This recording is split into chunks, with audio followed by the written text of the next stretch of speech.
Hello and welcome to Unprofessional Engineering. My name is James. And you got Luke. Everybody listening, I want you to know that I've been informed that I'm not allowed to cackle this episode because it throws off our audio.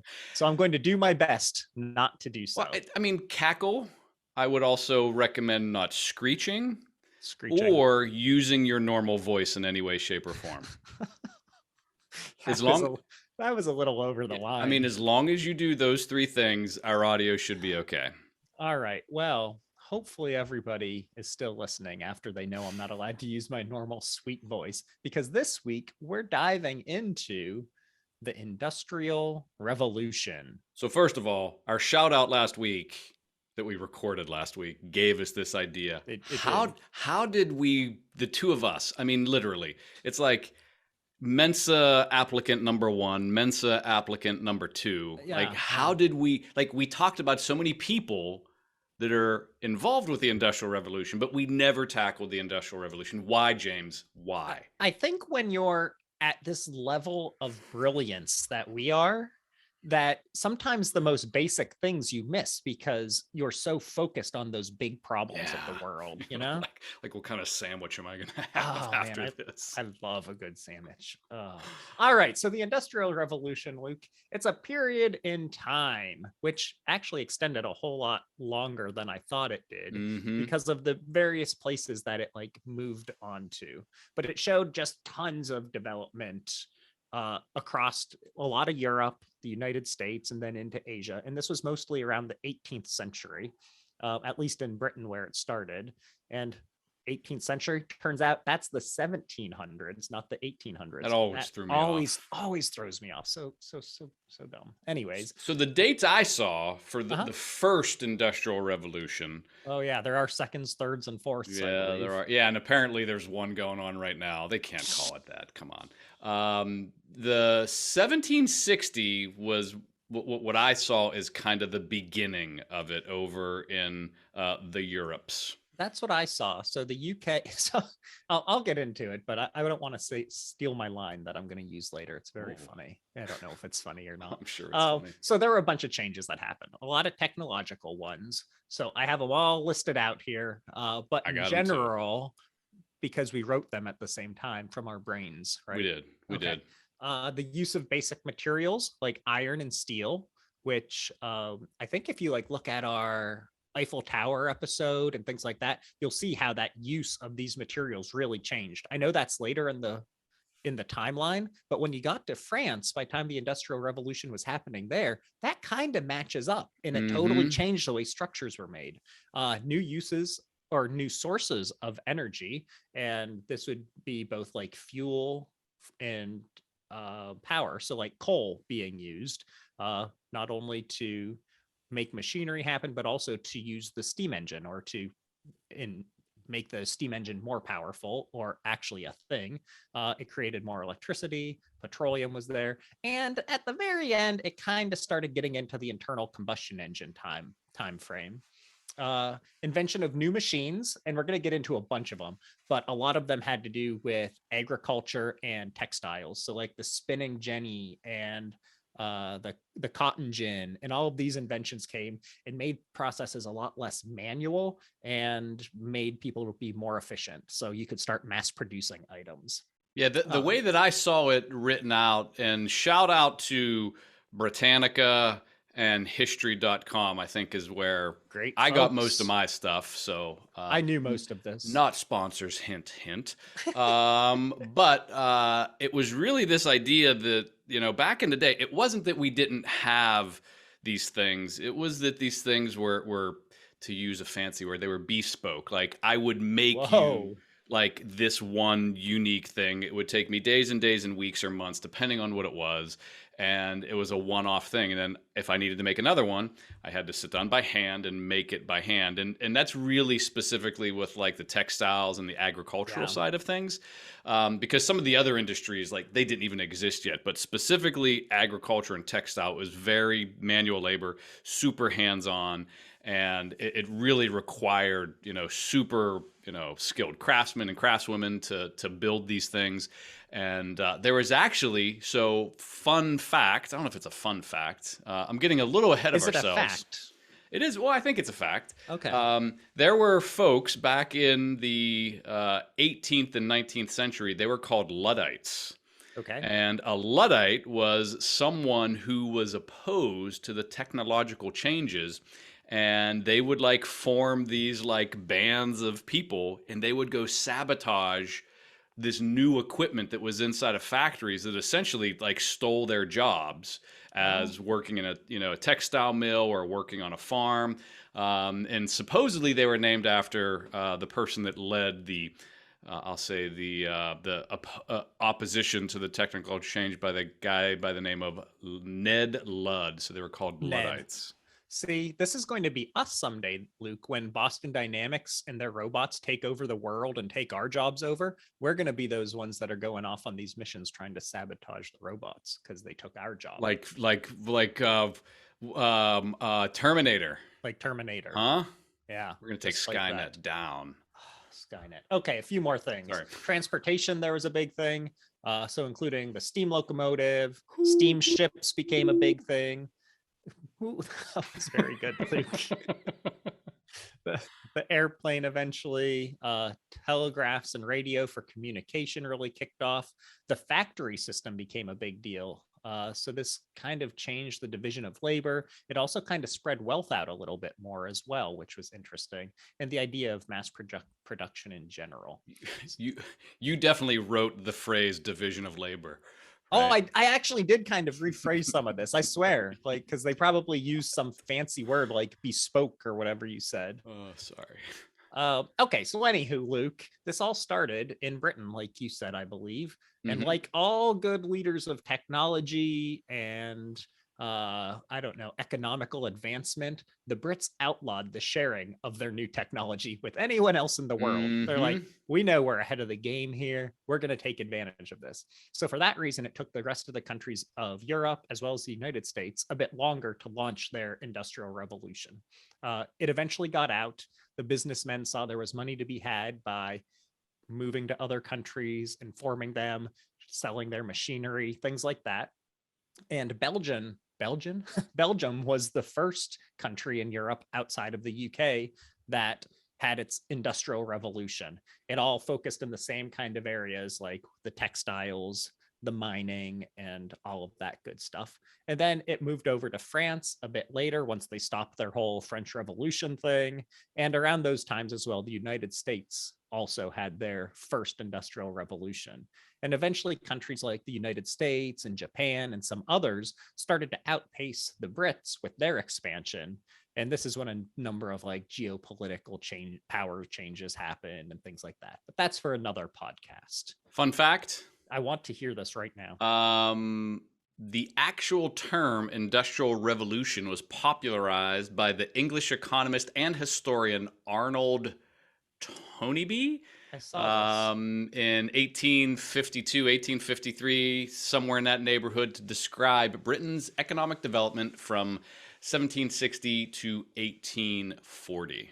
Boom. There you go with It's the kind science. it's pretty cool whenever you look at how and it kind of makes sense, I guess. But I saw maps of like the years that the Industrial Revolution occurred, Mm-hmm. and obviously it all started in Britain, and it was all around textiles predominantly because there was boat, and I think you probably have some details on that. Boatloads of sheep. You can talk All about the that, sheep. Oh but my then there's like goodness. this map where you can actually see it hitting.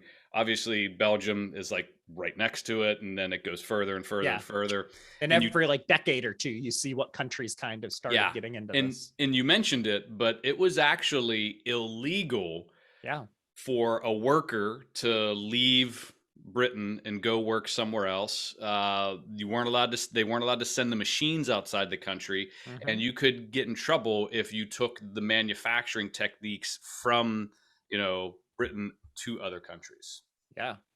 Pretty Yeah, not crazy. good. Yeah, well, you want to keep that lead and be the most powerful country in the world, I guess. Hmm. Like you mentioned, in Britain, this was all like based off of the sheeps. It's gross and wet and cold there. There's a ton of sheep Hmm. because sheep love gross, wet, cold weather, apparently. Have you ever been there and see how they're like painted? Like they'll paint their sheeps for their flocks. It's No. interesting. Yeah, they'll like spray paint them. Anyways, long history in textile. So wool and cotton and things like that. But prior to this industrial revolution coined by, who was it? Uh, It doesn't matter. Arnold Tony B. Arnold. Okay. This was really what they called a cottage industry. And this was like small workshops or people even working out of their houses to make this sort of stuff with individual spinners and all of that good stuff. But in the mid 18th century, like the flying shuttle and the spinning jenny, and there was like this The water wheel. frame, water wheel, Oh, like water frame. You're right. water You got it. frame, Yeah, water frame. and a power loom, which sounds awesome. Does Power sound loom awesome. made weaving way more efficient. So you could spin yarn, you could make thread more easily, and therefore you were able to mass produce this. And what was even better was that Britain owned like basically the whole world. So all of their colonies, they could then support and send this off to and collect the money from. And they could also send their manufactured goods to the other countries of the world. So they were getting richer and richer, as well as advancing their technology, all because of this fancy sheep stuff that they were doing. But also it got into the smelting of iron ore with coke, which was different than the traditional use of charcoal. So this was cheaper for them to do, so making more money once again, but it also made a much higher quality material to be working with. So Britain's iron and steel production expanded and really supported the Napoleonic Wars, which is an interesting war tie-in, which I love and I haven't done in a while. But it also helped with the growth of the railroad industry as well, with the steam locomotive that then came about. I love it. That was all my history, Luke. Before we go on, we're over time for a word from our sponsor. I have to assume, like I said, History Channel, maybe, Discovery. No, we talked Britannica. about Britain so much, I thought the Queen might just cut us a check, but she's probably busy. We don't have a sponsor. We do have some shout outs. That's way better than money, right? Shout outs. I hate money so much. I would start paying people for shout outs, maybe with your money. First shout out, Maddie C. Maddie C writes in and says, "Hi guys, my name is Maddie, Maddy, and I've been a surgical assistant for a group of joint replacement doctors for 4 years. I enjoyed your episode on this topic and think you did a great job. I also learned a couple things. I think it's hilarious that you said people will have nightmares if they watch the videos. That's my everyday life." Ugh. Isn't that awful? That was a good episode. It's super nice, though, that she wrote in and said these things, because we'll do an episode like that. And I know most people think that, we're brilliant. And especially you, like you're a Renaissance man who knows how to do everything. And, we're not surgeons, though. We're close, but we're not surgeons. So it's good to know that someone who knows what they're talking about thought we did an all right job. So that was nice. Thanks, Maddie. Yeah. Next shout out, Julia M. This episode must have resonated well, or I just looked at emails on time. "Hello, friends. I listened to your episode on joint replacements today and found it super interesting. I too will need a shoulder replacement sooner rather than later, so I feel your pain. I worked as in an orthopedics office for a while, and something I wish you would have mentioned was reverse joint replacements. In shoulders, if the joint is so unstable, the surgeon will reverse the joint, attach the ball to the shoulder blade and the socket into the humerus." That sounds awful, Luke. I'm so glad we didn't talk about it, because that sounds horrifying. Have you seen the one where they take the foot? Like if you have an issue with no, where they take the foot and they put it where your knee is, if you had a problem with like your shin, and then that way you can articulate your knee, but it's actually your foot at your knee joint. Your ankle doesn't move at all. It's just, that's the motion you have. Yeah, Oh, so goodness. it's actually, isn't that crazy that they can do that stuff? That sounds, it's crazy, but terrible. Yuck. Ugh. No more. Anyways, thank you both for writing in. I love those. Those were good shout outs. Yeah, if any of you have a shout out, if you want to talk about Luke and his surgical career, if you just want to say hi, why don't you go ahead and email us at unprofessionalengineering@gmail.com. And don't forget to subscribe, like, share. We love the reviews. And as always, you can tell your smart devices to play the Unprofessional Engineering podcast anytime.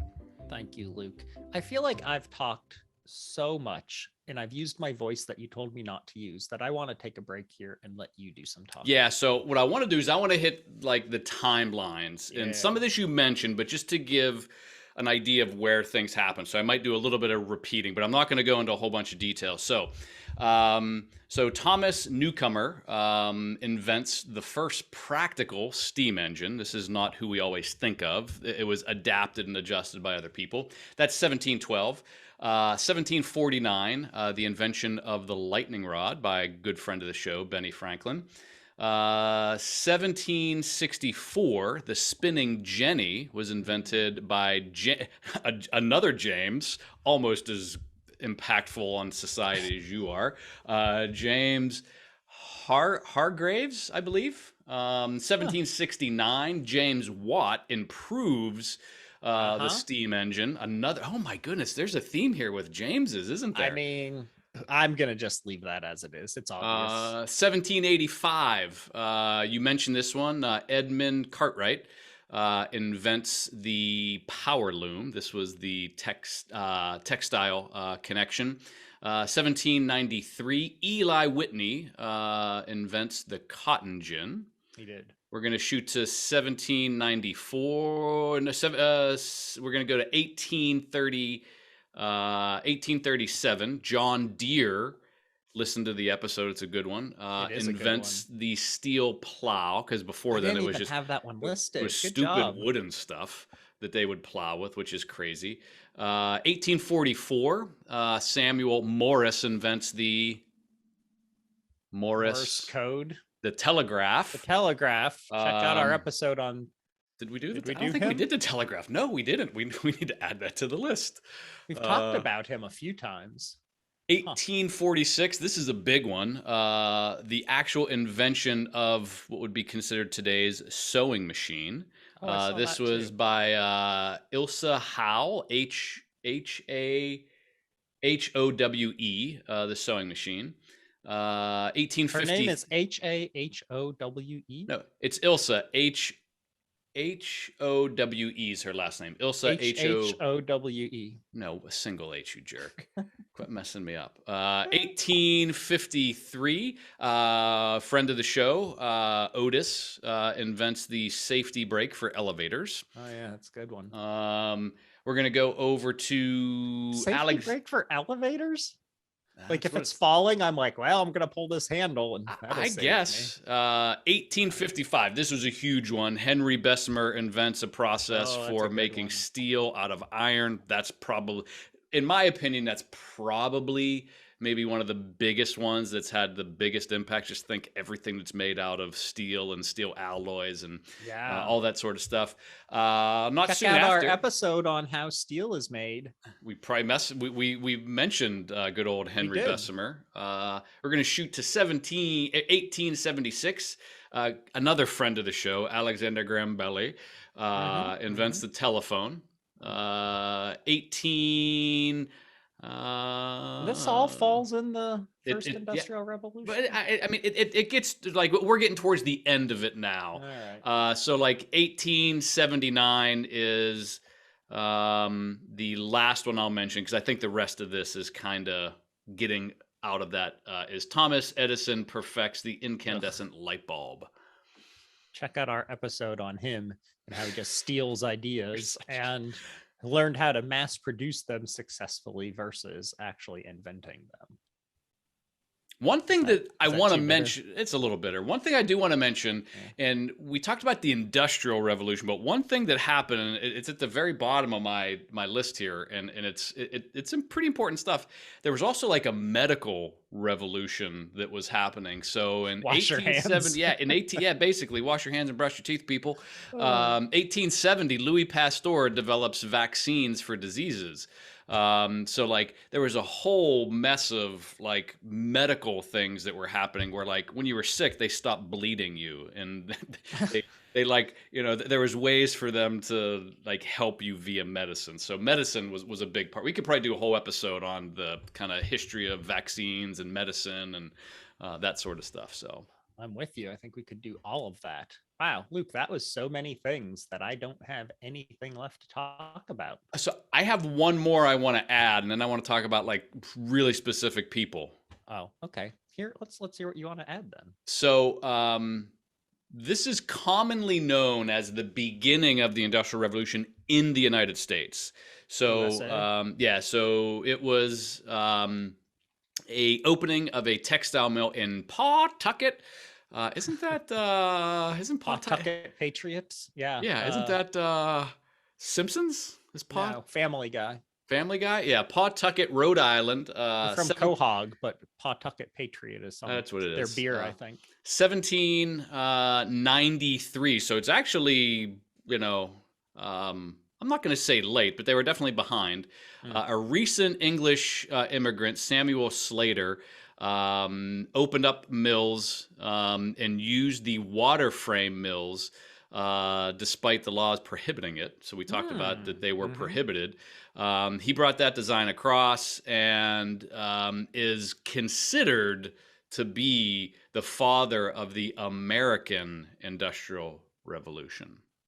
Boom. How about that? Huh? Do you think the Brits are like, man, if it weren't for those people selling our stuff, we'd still own the whole world? Who knows? I mean, just think about it. Like if like some of these people didn't bring that technology over, we wouldn't be, where we are from an economic standpoint, from a, world leader position standpoint. I mean, I think the UK has done okay for themselves, considering. All right. They still have a queen, but other than they that, do.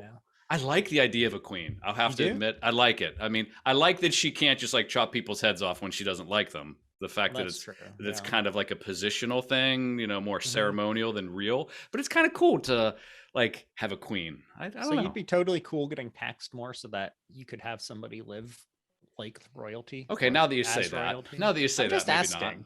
not. No, I haven't met any people from the Englands or whatever that seem to mind that much, so maybe it's okay. I think on that point, Luke, we need to take a break for this week's Luke's rant. So this isn't a rant. This is more like I don't know, like a thank you to the folks that that worked on the steam engine.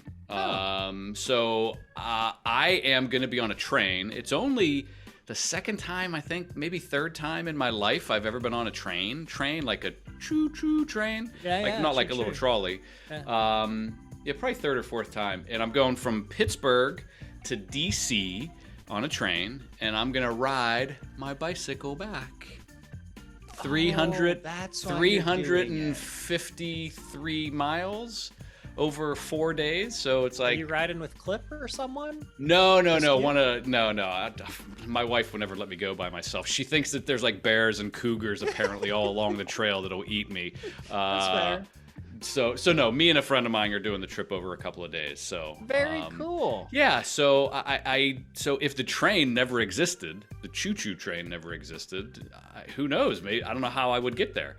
I'd have to. So I guess you couldn't. Yeah, you couldn't drive because someone has to drive it back. You'd have to do a whole 2-car trick, like when you're going canoeing or whatever. It's So thank you to all the folks that worked on the steam engine to make this trip possible.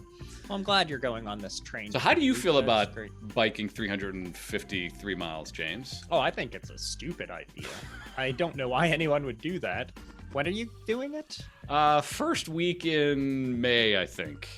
Good luck with that weather. It's going to be nice biking in the rain. That'll be nice and refreshing. You'll why probably slip and wipe out and fall into a bear's mouth. Yeah. So that'll be good. No, good for you. I think that's a good thing to do. I've never been on a train in America. I've only been on trains in Europe. Oh, you know what? I take that back. I was I was on a train back and forth one time to Philly to go see Coop one time. Oh yeah. And then I was on a train a handful of times, probably like maybe 4 or 5 times over in Europe. You're right. I forgot about the Europe. They like their trains. They're better than America at training. Cool. Very good. Moving on, Luke. What do we have next? So I have a whole list of what's considered. This is probably mostly directly from the history.coms, the most influential people as a part of the Industrial Revolution. Okay. So I'm just going to run down the list. If you want to add anything, I'll kind of be quick about it if I can. Is this any order, or is this like most influential, second, third? This is their top 10 list? The way I read the article, this was top 10. All right. I'm excited now. So the first one is the cat whose invention was stolen to bring over to the U.S. You could guess if you want. So this is Richard Arkwright. He lived from 1732 to 1797. This is the cat that did the water wheel. Hang He on. No, invented water, not the uh, water wheel, the water water frame. water frame. So this harnessed the power of water to spin stronger cotton. So this was all about the cotton. He was English, so English, okay. not American. No. Next one up, and let's see if you can guess it. So this person was born in Scotland. James Watt. So if you don't know who James Watt is, this is obviously the gentleman that basically stole the existing steam engine idea, improved it, and patented the improve. It was 100% It what was he did. significant improvement, though. It wasn't Yeah. it wasn't a very viable device before then. If you haven't, check out our episode on what country made the most great I inventors. totally It's a forgot really about that weird episode. title, but James Watt for sure led the Scottish people Oh. in the inventor category. Yeah. So he lived 1736 to 1819. Another one. We got another Scot. Let's see if you can guess who this is. So this is. I'll just say it as you're never going to guess. This is George Stephenson, 17. George Stephenson. Yeah, you got it. 1781 to 1848. And what he did was he essentially created a locomotive called the Blucher. Blucher. And what he did, he didn't invent the steam engine, but he basically created engines that were crazy strong. So this Blucher engine could draw 8 loaded wagons up a hill carrying 30 tons of coal. That's so many loaded wagons. That is so many loaded wagons. He was also Scottish. And he was involved with opening the Stockton and Darlington Railway in 1825. So one of the first big railways over there. Next up, we have, I think cotton gin. Guess. Do you remember Eli the name? Whitney. Eli Whitney, We 1765. got some people right in for Eli Whitney episode. I don't know if he did anything else, but this is a big one. Here's an interesting fact. He developed the idea of mass production with parts that were interchangeable across different product lines. That is a So good if you had like a small cotton gin versus a bigger cotton gin, you could just pick and pull and put a different gear or whatever on that. Already mentioned. Do you know his nationality? Henry Bessemer, the steel manufacturer. Do you? Henry Bessemer. Sir Henry Bessemer. Sir, I guess he's English. Yeah, he's English. Oh, Eli Whitney was American, so we got one for America. Chalk one up for America. This next one, Samuel Morris. Do you know what? I'm just doubling down. I think the Bessemer process is the biggie. I think James Watt was big, but I think the metallurgy part of all of this really changed the world the most. What were you going with next? Next one, Samuel Morris. Do you know what his nationality is? No. Okay, he is American. So apparently he saw this device working over in Europe. Oh, that's right. He stole it too. Yeah, and he kind of stole the idea back in the day, or we'll say didn't somebody do it? Didn't somebody have it patented in the UK and he then somehow did it in America? It was this weird like single wire versus double, like 2-wire kind of thing. Right. I think we have this in an episode. Yeah, there's so much stuff that we do. Nicholas Otto. So this is not. But this isn't auto like the elevator auto. So this is the term auto cycle. So Otto built the first 4-stroke engine. Yeah. Nationality. That's pretty easy. Otto. What's your guess? Yeah, Nicholas Otto. He was 1832. He died in 1891. T-Bone Edison is in there. I know you're such a hater when it comes to T-Bone. Yeah. So Seinfeld character, what was nicknamed T-Bone? Who is it? I don't know. George, remember? He's T-Bone. Yeah, he made up his own order nickname. A T-bone steak and he invented his own nickname. Yeah. So Thomas Edison, everybody knows who he is. 1847 to 1931. They have Nikola Tesla in at number 9. He was What year was Serbian. that? So this goes all the way up to like he died in 1943. I So don't see. This is this is made the up. back This is end of it. terrible. This is the Um, second revolution, maybe. it is a little bit into the second, and then finally they wrap up with the Wright brothers. Make sure you check out our episode. Wright brothers. So Few that's other my list. inventions that I What do you saw, got? Luke, that I thought were interesting. One would be cement for all of our civil engineers out there. Joseph Aston, who's a bricklayer who turned into a builder.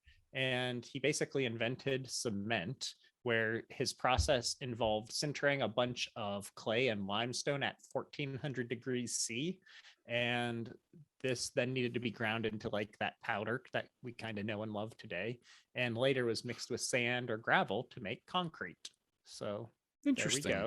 go. Street lights were something that started popping up here.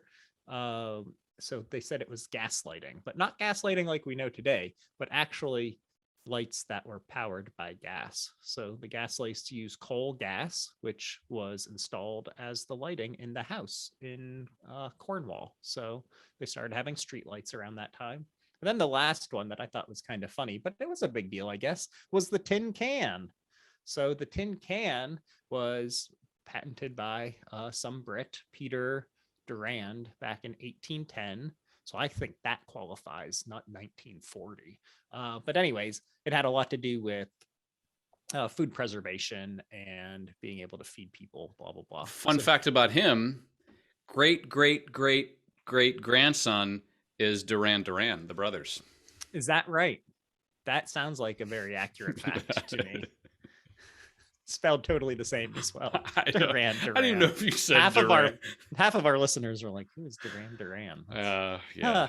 That's the last one that I had to give a shout out to.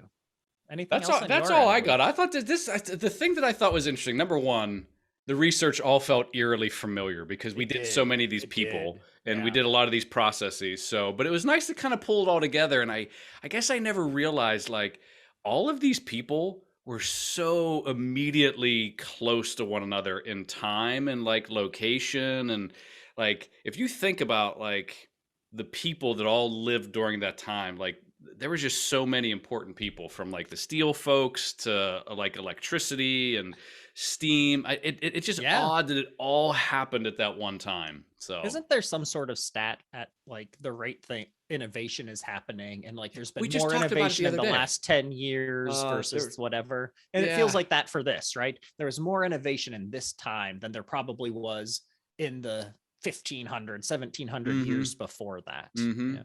So interesting stuff. Well, hopefully all of you listening enjoyed this quick rundown of the Industrial Revolution.